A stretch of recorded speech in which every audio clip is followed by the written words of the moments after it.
کەلاری ناوەندی ئیداری گەرمیان 52 ساڵی لە تەمەنی بە قەزابوونی بەڕێ کردووە و ساڵ لە دوای ساڵ بەهۆی بوونی چەندین سامانی سروشتی ژێرزەوی پێگەی ئابووری و جوگرافی بەهێزتر دەبێت.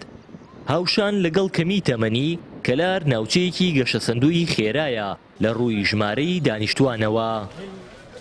ئەلبەت کەلار جگە لەوەی کە لە ساڵی هەفتا بۆتە قەزا مێژوویەکی زۆر دێرینی هەیە، بەڵام ئەوەی لێرە کە پێویستە باسی بکەینەویش من ساڵی 75 ئەم کەلارە 20 ماڵ نەئەبوو، ماڵی قوڕ بوو لە ڕوویەکی سیاسیەوە بۆ داپۆشینی یا بۆ لە ناوبردنی شارەکانی کفری و کەلار و شارەکانی تری کوردی ناوچەکە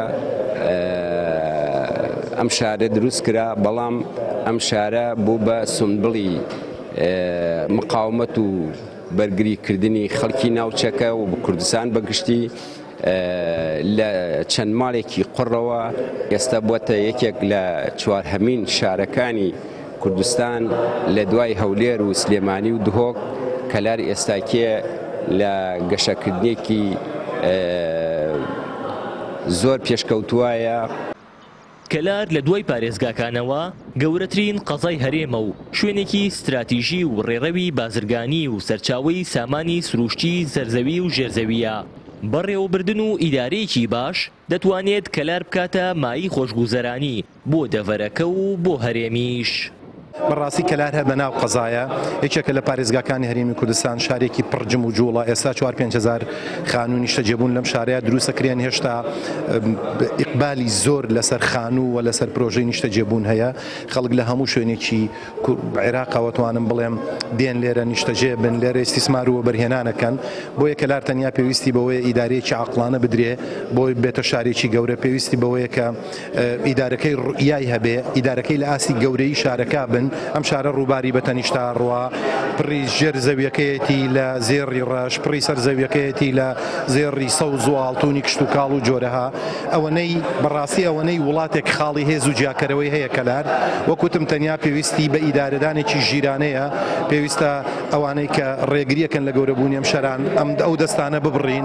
لەگەڵ ئەو پێشکەوتنە بەرچاو و خێرایی کەلار بەخۆیەوە بینیوێتی خزمەت گوزاریەکانی لە ئاس ڕازیبوونی دانیشتوانەکەیدا نییە و ئەوان چاوەڕوانن حکوومەت ئاوەڕ لە ناوچەکە بداتەوە.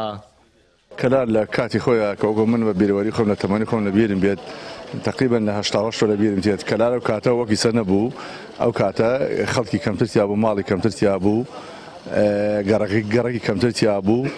بەڵام بە مروری زەمان ئەم چەند ساڵە هاتووە گۆرانکاری بەسەرە هاتووە.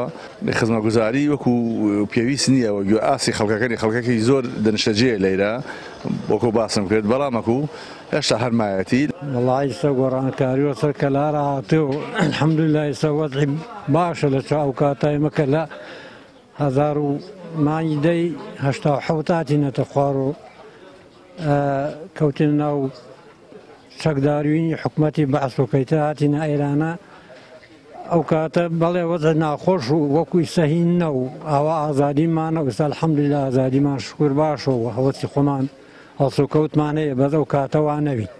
کەلار لە ساڵی 1860ەوە دامەزراوە و لە ساڵی 1970 بە مەرسوومێکی کۆماری حکوومەتی ئەو کاتی عێراق ڕاستەوخۆ لە گوندەوە کرا بە قەزا کە ئەو کات خاوەنی تەنیا 5 گەڕک بوو.